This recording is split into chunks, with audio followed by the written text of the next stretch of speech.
estou recebendo Ana Carolina de Oliveira, ela é advogada agroambiental. Ana, boa tarde. Boa tarde, Fabélia. Boa tarde, telespectadores do programa. É um prazer estar aqui com você hoje para a gente bater esse papo aí, envolvendo algumas situações que envolvem o produtor nessas questões ambientais. Vamos falar um pouquinho de você vem de onde? Eu sou de Goiânia, sou natural de Goiânia e recentemente agora estou no escritório aqui em Jataí também, ajudando nas demandas ambientais, o escritório Amaral e Melo. E sou da região mesmo, já tenho essa experiência com os produtores rurais no estado de Goiás e também em todo o Brasil. Nós fazemos atendimento nas demandas ambientais voltadas para o produtor rural.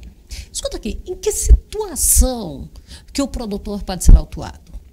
Olha, Fabélia, todas as vezes que o produtor rural ele descumpre uma norma ambiental e que essa norma ela pode ser caracterizada como uma infração ambiental, né? Se ele viola essa regra, ele pode sofrer essa autuação. É interessante a gente lembrar que em algumas situações, antes dele ser autuado, ele pode também ser previamente advertido, né? Mas essa advertência, ela não é obrigatória e ela pode acontecer somente nos casos em que é uma infração que a gente costuma chamar de menor potencial lesivo. Mas o mais comum e que a gente tem visto é que normalmente o órgão ambiental constatando ali essa suposta infração, ele já faça essa autuação. A gente fala do órgão ambiental, mas quem é que é o órgão ambiental que tem competência para chegar e fazer essa autuação ou notificação? A competência para fiscalizar, a gente costuma dizer que ela é de todos os entes federativos. Então, tanto tem competência para fazer essa autuação os entes federativos federais, IBAMA e CMBio, como os entes estaduais, que seria as secretarias de meio ambiente, e os municipais, secretarias de meio ambiente do município. Via de regra, essa competência ela deveria ser daquele que é o órgão licenciador, né? Mas nem sempre o órgão licenciador ele tem pessoal para fazer essa fiscalização ou até mesmo por inércia mesmo, né? Então, se ele falha nessa fiscalização, nada impede que um outro órgão vá e faça ele mesmo essa autuação. Você chegou a mencionar aí, mas vamos deixar claro aí, essa autuação, como é que ela pode ser feita? Ela pode ser feita primeiro uma notificação ou já pode chegar direto, mesmo em casos simples? Tá. Essa notificação, ela pode diretamente já ser feita ao proprietário, né, essa autuação. A advertência, ela não é obrigatória nem mesmo nesses casos que são mais simples, né? Eles têm esse critério, a gente chama de discricionariedade. Então, nada impede que, constatando a ocorrência dessa infração, né, se assim o fiscal entender, ele já aplique imediatamente essa multa. Tem gente que recebe uma multa, engaveta, joga para o lado e deixa quieto para lá. Aí depois chega um momento em que ele está lá embargado ou ele está com alguma restrição em função de uma multa não resolvida. E vai procurar um advogado, o advogado olha, poderia ser resolvido. Sim. Tem mesmo aqueles casos em que foi autuado, situação em que pode ser resolvida sem o devido pagamento?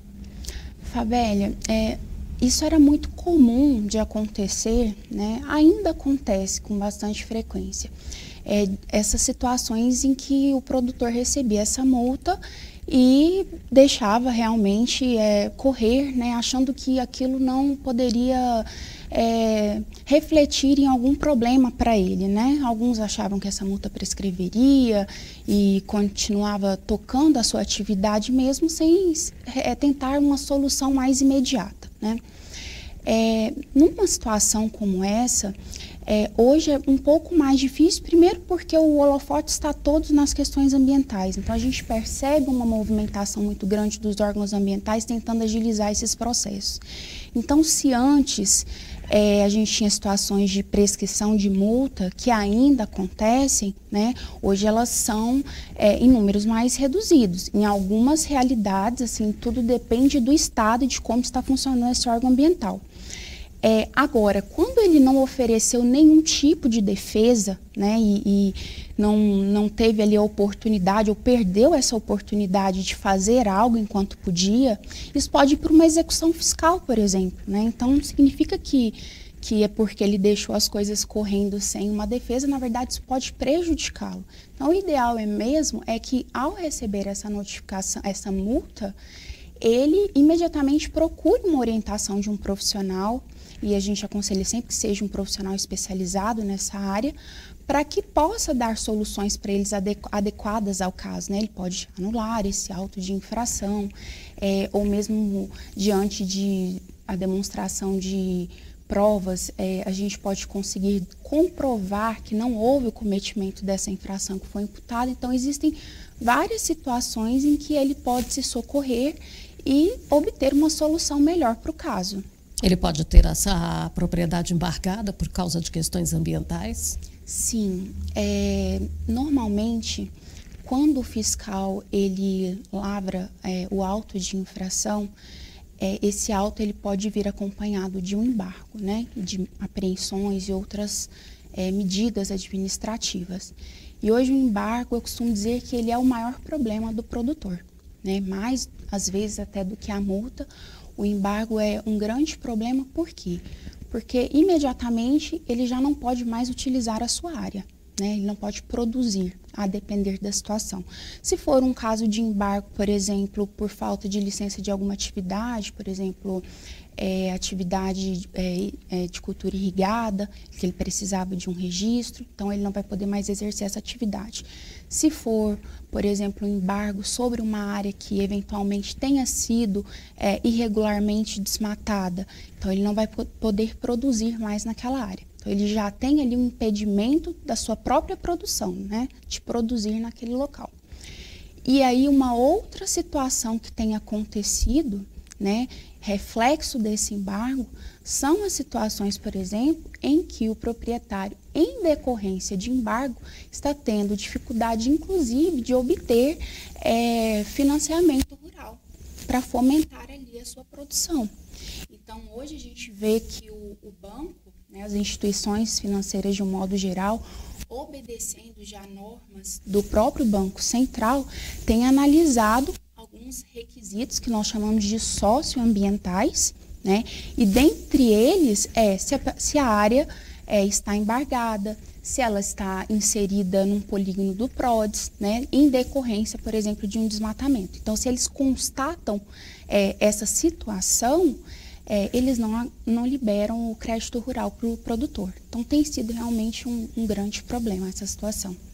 Eu vi aí uma situação de uma multa para um determinado produtor no Mato Grosso, não me perguntem agora que eu não vou me recordar cidade e propriedade, em que uma máquina foi embargada e ela está com uma multa lá de 3.300.000, ela vale 500.000.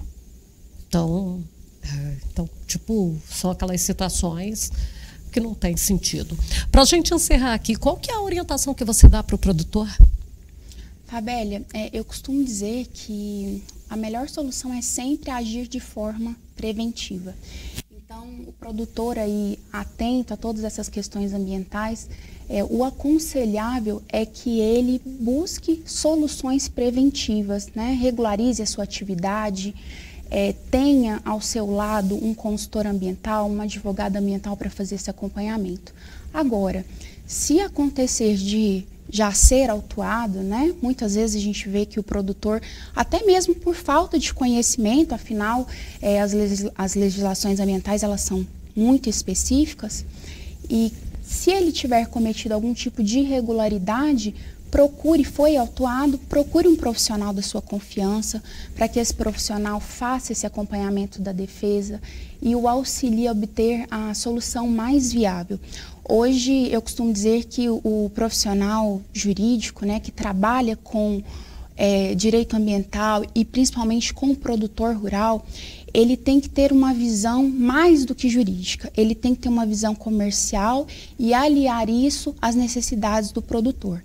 Então, um profissional que já faça esse acompanhamento, ele vai conseguir solucionar e dar uma resposta ao produtor rural para essas situações, permitindo não só a parte da regularização ambiental, mas viabilizando também a sua capacidade produtiva, que eu acho que é o que mais interessa ao produtor.